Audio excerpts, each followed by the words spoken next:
রাস্তায় cement mixer truck চলতে দেখলে আপনি নিশ্চয়ই খেয়াল করেছেন যে এই ড্রামটি সবসময় ঘুরতে থাকে। কিন্তু কেন?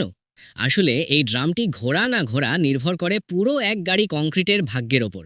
মিক্সার ট্রাকে শুধু সাধারণ কাদা থাকে না, বরং এতে নির্দিষ্ট অনুপাতে সিমেন্ট, বালু, পাথর আর পানি মেশানো থাকে।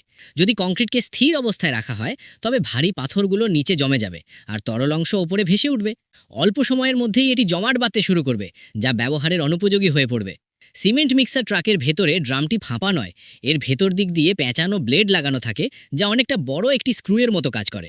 ড্রামটি ঘোরার ফলে এই ব্লেডগুলো কংক্রিটকে ক্রমাগত ওপর নিচ করে এবং ভালোভাবে মিশিয়ে রাখে। এখন প্রশ্ন হলো, এই ড্রামটি ঘোরে কিভাবে? ট্রাকের ইঞ্জিন থেকেই এই শক্তি আসে।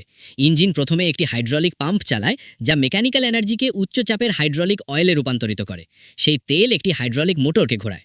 ড্রামটি যেহেতু খুব বড় এবং ভারী, তাই সরাসরি দ্রুত ঘোরানো যায় না। এ কারণে একটি গিয়ার বক্স বা রিডিউসার ব্যবহার করা হয়, যাতে ড্রামটি স্থির গতিতে ঘোরে। ড্রামটি কোন দিকে ঘুরবে এটা খুবই গুরুত্বপূর্ণ। একদিকে ঘুরলে এটি কংক্রিটকে ভেতরে ভালো করে মেশায়, আর উল্টো দিকে ঘুরলে এটি ভেতরের কংক্রিটকে বাইরে বের করে দেয়। ড্রাইভার কেবিন থেকেই লিভারের মাধ্যমে এটি নিয়ন্ত্রণ করতে পারেন।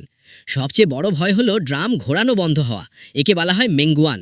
যদি 1 ঘন্টার মতো ড্রামটি বন্ধ থাকে, তবে ভেতরের সব কংক্রিট পাথর হয়ে জমে যাবে। তখন ড্রাম পরিষ্কার করা এক দুঃস্বপ্ন হয়ে দাঁড়ায়। কখনো কখনো ড্রাম কেটে হাতুড়ি দিয়ে পাথর ভাঙতে হয়, এমনকি বিদেশে বিস্ফোরকও ব্যবহার করতে হয়। একবার পরিষ্কার করতে হাজার হাজার টাকা খরচ হয়ে যায়। তাই পরের বার রাস্তায় মিক্সার ট্রাক ঘুরতে দেখলে বুঝবেন এটি শুধু ড্রাম ঘুরছে না, বরং পুরো প্রজেক্টের সাফল্য নিশ্চিত করছে।